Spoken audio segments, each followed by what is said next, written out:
Dios te bendiga. Una vez más te doy la bienvenida a esta sección de estudio bíblico. Estamos estudiando la epístola del apóstol Santiago. Iniciamos el viernes pasado con una introducción a esta maravillosa carta. Hoy vamos a introducir el estudio número 35 basado en el capítulo 1 de Santiago, los versos del 1 al 27. Y el estudio se titula Sabiduría y Fe frente a las pruebas y tentaciones. Antes de dar inicio al estudio, vamos a orar. Por favor, acompáñame en oración, hermano y amigo. Gracias, Cristo, por tu palabra, Señor, que nos da. Tu palabra es alimento a nuestra alma, a nuestra vida. Oh Señor, dice el mismo Evangelio, no me avergüenzo del Evangelio, decía Pablo, porque es poder de Dios para salvación a todo aquel que cree. Oh Señor, que en este día se añada, Señor, a tu redil aquellos que ha de salvar por tu misericordia, tu gracia y tu verdad. Gracias por tu palabra y que sea de bendición a nuestras vidas. En el nombre de Jesús. Amén. Amén. Así que vamos rápidamente al contenido de hoy. Hoy damos inicio al estudio 35, ¿verdad? Sabiduría y fe frente a las pruebas y las tentaciones. El texto básico para hoy se encuentra en Santiago. Vamos a estar mirando el capítulo 1, los versos del 1 al 27. Así que le insto, por favor, le invito a que tenga su Biblia en mano como de costumbre y tenga su libreta de anotaciones para que lleve cada punto que vamos a desarrollar en este día. Tema sumamente importante para nuestra vida espiritual. Amén. Así que Santiago capítulo 1, versículo del 1 al 27 es el texto base para hoy. Y hay dos versículos bíblicos que son los versículos clave de este estudio número 35. Así que te invito a que lo memorices. Repítelo las veces que sea necesario hasta que te lo aprenda, porque son dos versículos tremendos.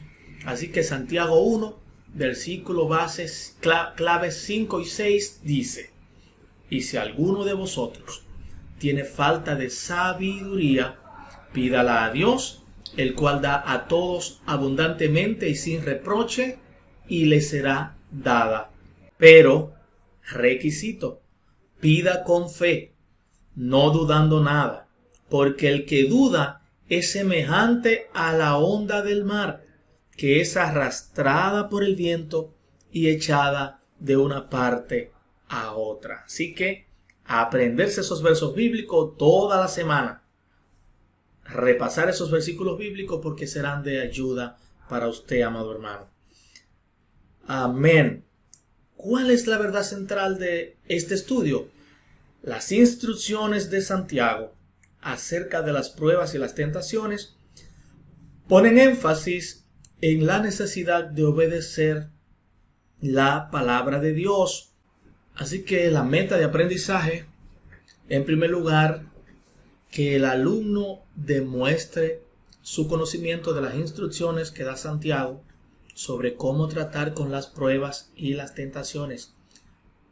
Prestar suma atención a lo que dice Santiago respecto a las pruebas y las tentaciones. Y en segundo lugar, que el alumno demuestre su actitud de aceptación de esas instrucciones.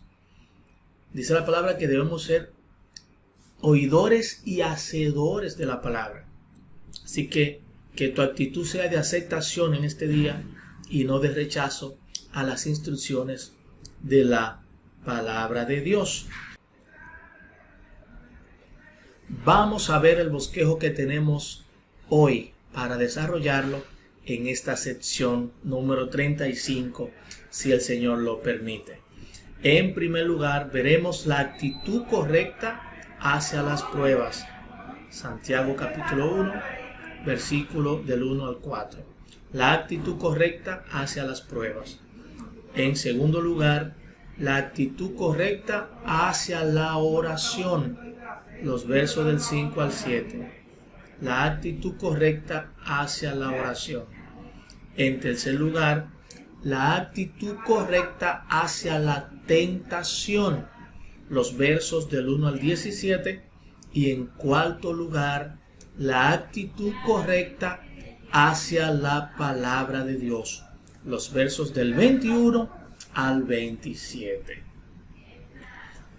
Antes de entrar al bosquejo, hay algunas palabras que sobresalen en el estudio de hoy, que son de suma importancia y que vamos a ver algunas informaciones de cada una de ellas. Vamos a empezar, mis amados hermanos y amigos, con la palabra tentación. La palabra tentación se traduce del griego peirasmos, y puede significar dos cosas. En primer lugar, una prueba con el objetivo de purificar y fortalecer la fe. Ese es el primer significado de la palabra tentación. Dice Santiago, los versículos que estamos viendo, el capítulo 1, versículo del 2 al 4, dice: hermanos míos, tened por sumo gozo cuando os halléis en diversas pruebas, sabiendo que la prueba de vuestra fe produce paciencia, mas tenga la paciencia su obra completa, para que seáis perfectos y cabales, sin que os falte cosa alguna. Pero también puede significar una invitación e incitación a hacer que una persona cometa pecado. Así que la palabra tentación, cuando la buscamos en el diccionario, no aparece la palabra prueba como tal, sino que tentación tiene dos significados, y es bueno que entendamos esto. Cuando habla de prueba puede significarse, y es bueno que entendamos esto: una prueba con el objetivo de purificar y fortalecer la fe, y una invitación e incitación a hacer que una persona cometa pecado. Vamos rápidamente a repasar los versículos del 13 al 15. Mire lo que dice, versículo del 13 al 15. Cuando alguno es tentado, no diga que es tentado de parte de Dios, porque Dios no puede ser tentado por el mal, ni él tienta a nadie, sino que cada uno es tentado cuando de su propia concupiscencia es atraído y seducido. Entonces la concupiscencia, después que ha concebido, da a luz el pecado, y el pecado, siendo consumado, da a luz la muerte.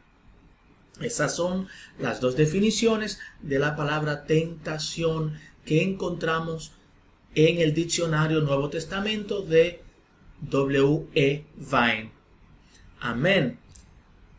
Entonces, tomando como referencia los dos significados que vimos de la palabra tentación, es una palabra con dos significados, vamos a definir las pruebas como los agentes que examinan la fe y manifiestan cuál es su verdadera naturaleza.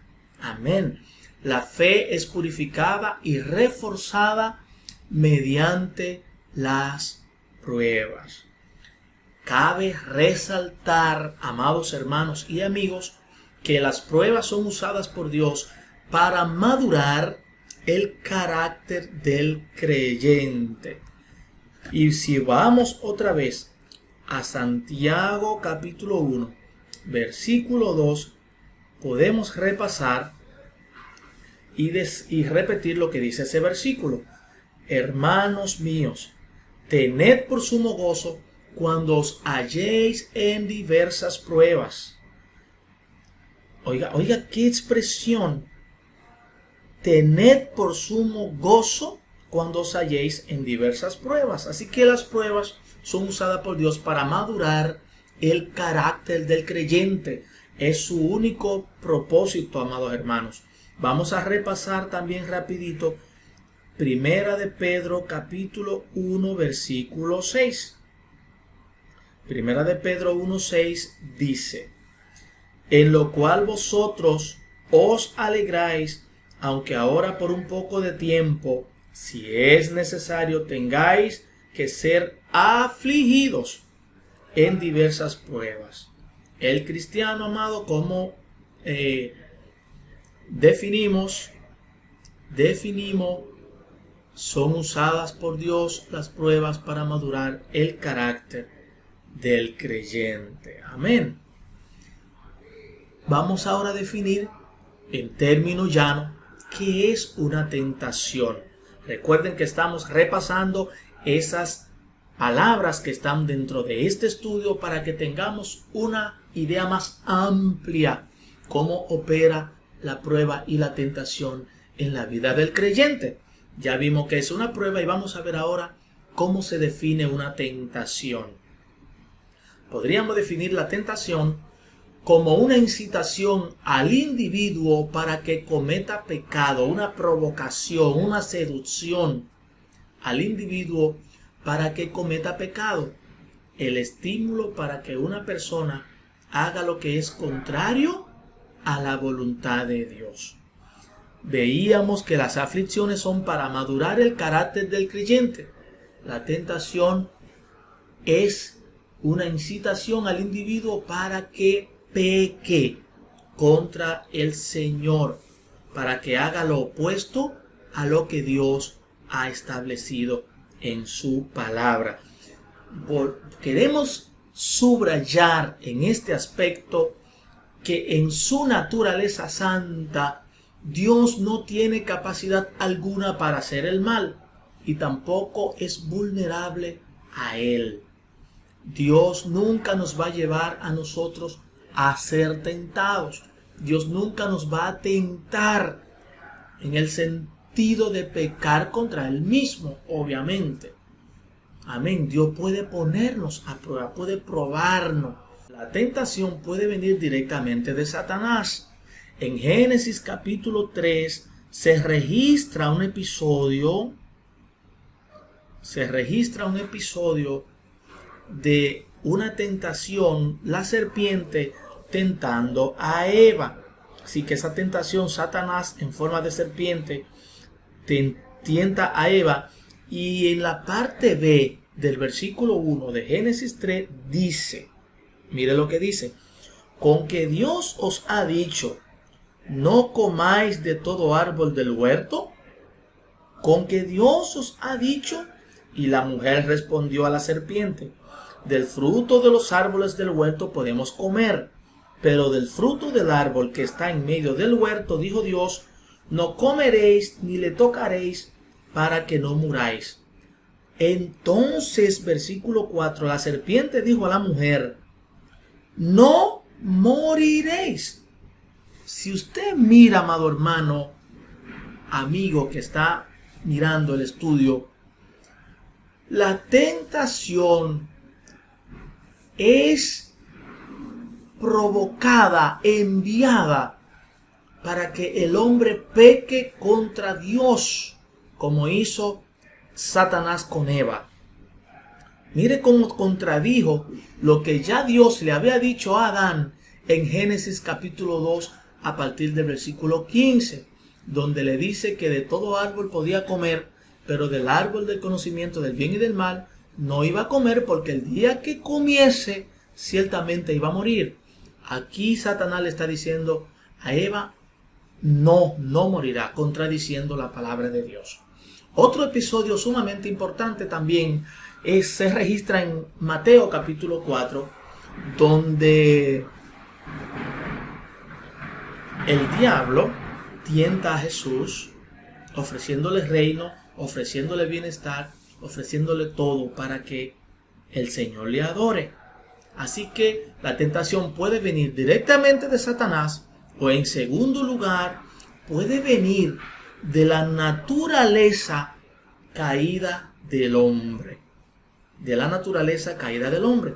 Y volvamos a Santiago capítulo 1 versículo 13. Cuando alguno es tentado, no diga que es tentado de parte de Dios, porque Dios no puede ser tentado por el mal, ni él tienta a nadie. La tentación nunca va a venir de Dios. Las tentaciones no provienen en ningún momento de Dios. Lo dice Santiago claro: cuando alguno es tentado, no diga que es tentado de parte de Dios, porque Dios no puede ser tentado por el mal. Lo vimos casi ahora hacia atrás, el slide que pasamos. Lo vimos que el pecado no puede afectar la naturaleza de Dios. Amén. Así que, ¿cuál es la diferencia entre pruebas y tentaciones? Ya vimos qué significa la tentación, ya vimos unas definiciones de prueba y de tentaciones, vimos algunos versículos bíblicos y ahora llegamos a la diferencia entre pruebas y tentaciones. Pues como hemos venido desarrollando, las pruebas son provistas por Dios para madurar el carácter del creyente. En cambio, las tentaciones no provienen de Dios y tienen como propósito instar al mal, hacer pecar a los escogidos de Dios. Amén. Así que espero, mis hermanos, mis amigos, que estén tomando nota de todas estas definiciones que son sumamente importantes y puedan identificar en sus vidas cuándo están siendo probados por Dios y cuándo están siendo tentados por el diablo. Otra palabra que quiero definir es la palabra sabiduría. Esa palabra traduce del griego Sophia, y significa sabiduría humana en asuntos espirituales. En el contexto de la epístola de Santiago, sabiduría significa sabiduría humana en asuntos espirituales. Vamos a Santiago capítulo 1 versículo 5. Dice: si alguno de vosotros tiene falta de sabiduría, pídala a Dios, el cual da a todos abundantemente y sin reproche, y le será dada. Si alguno de ustedes tiene falta de sabiduría, pídala a Dios. Pídala a Dios, el cual da a todos abundantemente y sin reproche. Podríamos definir entonces la sabiduría como la virtud que hace que un hombre sea capaz de tomar decisiones como Dios la tomaría. Muy importante esa definición, porque no es solamente la capacidad del hombre tomar decisiones, sino que sean decisiones conforme a la palabra de Dios. Qué maravilloso, hermanos. El escritor Harold Fickett Jr. dice: un hombre sabio es aquel que resuelve sus problemas de la misma manera que Dios lo resolvería. Así que el creyente que desea depender de Dios debe reconocer la gran necesidad de sabiduría, y es necesaria para entender la razón y el propósito de las pruebas. Aleluya. Y por último tenemos la palabra fe. Deriva del griego pistis, y entre sus definiciones están primariamente firme persuasión, convicción basada en lo oído. Firme persuasión y convicción basada en lo oído, en lo que Dios ha dicho. Vamos al versículo 6 de Santiago, capítulo 1. Dice: pero pida con fe, no dudando nada, porque el que duda es semejante a la onda del mar, que es arrastrada por el viento y echada de una parte a otra. Pida con fe sin dudar absolutamente nada. Como dice esa definición, firme persuasión y convicción, convencido de lo que Dios te ha dicho. Esa es la fe. Y también tenemos otra cita bíblica famosa que todos conocen, Hebreos 11:1. Es pues la fe, la certeza de lo que se espera, la convicción de lo que no se ve. Amén.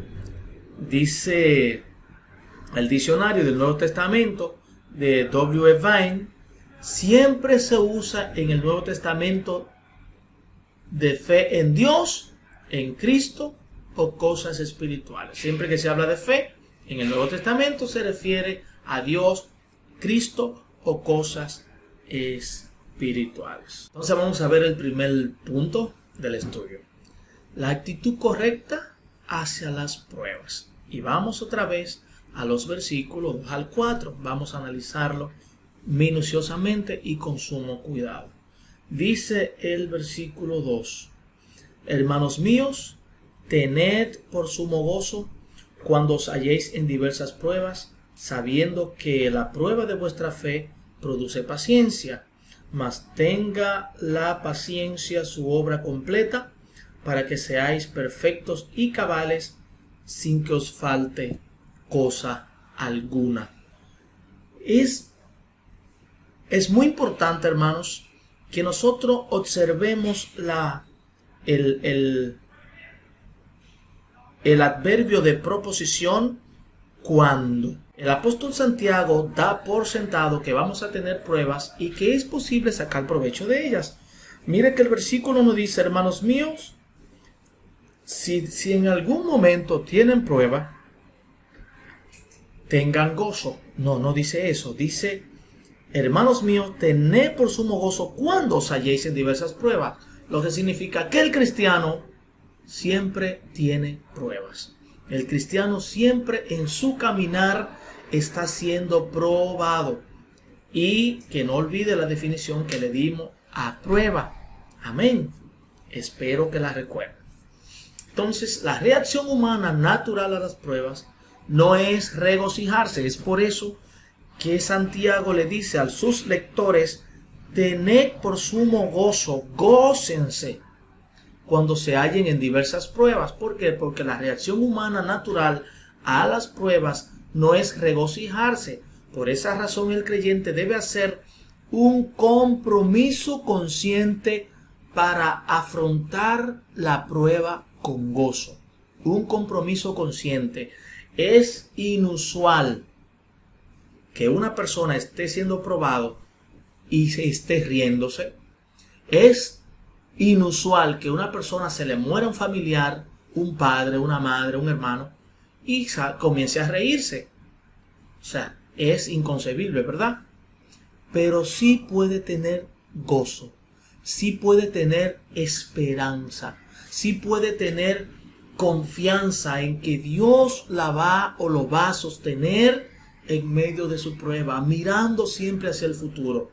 Si nosotros vemos la vida de los mártires de la fe que murieron, que el mismo Hebreos 11 habla de ellos, vamos a ver que ninguno renunció a su fe y fueron tan martirizados que dice el libro de Hebreos que el mundo no era digno de ellos. Y esos mártires también que murieron en el Coliseo de Roma, que eran echados a los leones, dice la historia que ellos morían. Cuando iban a ser quemados en la hoguera, ellos cantaban alabanzas a Dios. ¿Sabe qué es eso? Eso es lo que dice Santiago. Tengan por sumo gozo. Aunque estaban siendo probados, ellos cantaban y alababan al Señor. Cada prueba se convierte en un examen de la fe que sirve para su fortalecimiento. Si el creyente no pasa la prueba como resultado de una reacción incorrecta de su parte, esa misma prueba se convierte para él en una tentación o una invitación a pecar y una proposición continua para hacer el mal. Cada prueba se convierte en un examen de la fe que sirve ¿para qué? Para el fortalecimiento del creyente. Ahora bien, si el creyente no pasa la prueba como resultado de una reacción incorrecta de su parte, esa misma prueba entonces se convierte para él en una tentación. Y esa tentación lo va a llevar a alejarse, a pecar contra Dios y a hacer el mal. En primer lugar, el cristiano debe estar consciente que será probado en su caminar cristiano. Por eso el versículo 2 dice: hermanos míos, tened por sumo gozo cuando os halléis en diversas pruebas. Tenga en cuenta, hermano, que usted siempre va a ser probado. No quizá constantemente, pero en toda su vida cristiana usted estará siendo probado por el Señor. Amén. En segundo lugar, el cristiano no debe tomar una vía de escape en conductas impropias de la carne. Primera de Juan 2:16 dice: porque todo lo que hay en el mundo, los deseos de la carne, los deseos de los ojos y la vanagloria de la vida, no proviene del Padre, sino del mundo. Amén. Así que cuando seamos probados, vengamos a refugiarnos en el Señor. Amén. Aleluya.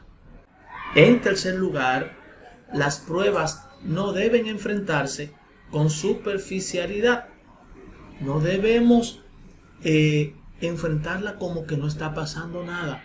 Las pruebas se toman, como dice la palabra de Dios, con sumo gozo y estar consciente de ellas. Amén. Y en cuarto lugar, en los tiempos de prueba, preocupémonos que la paciencia actúe en nosotros y no la pasión. ¿Entiende ese punto número 4, amados hermanos? Porque es de suma importancia. Preocupémonos que la paciencia actúe en nosotros.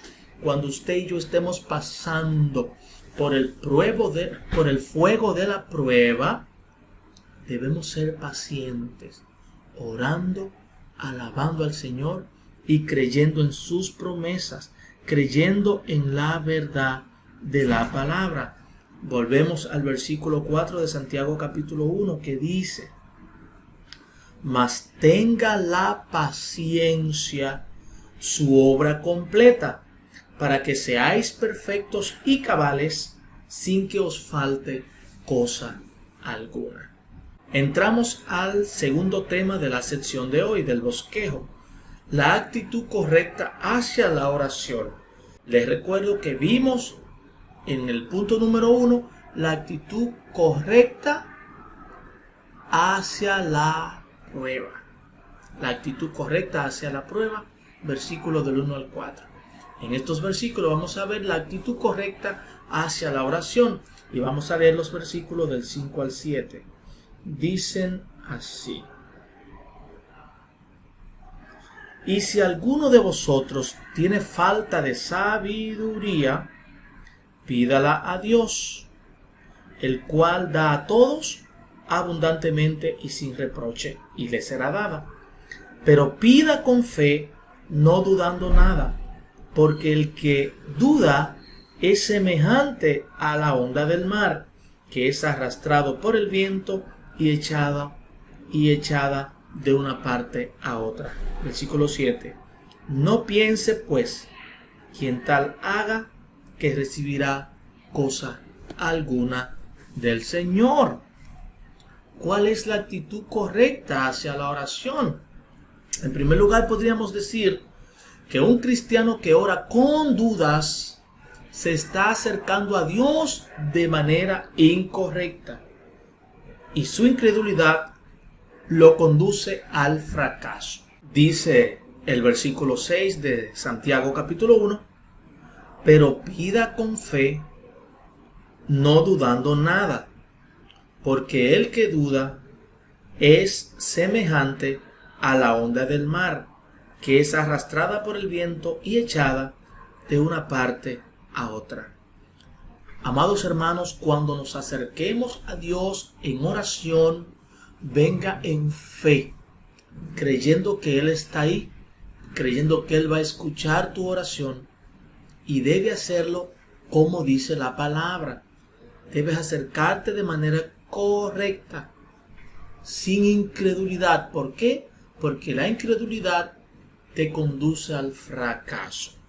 En segundo lugar, la actitud apropiada es de completa dependencia en Dios, aceptando su perfecta voluntad en privar o conceder nuestras peticiones. La actitud apropiada es de completa dependencia en Dios, aceptando su perfecta voluntad en privar o conceder nuestras peticiones.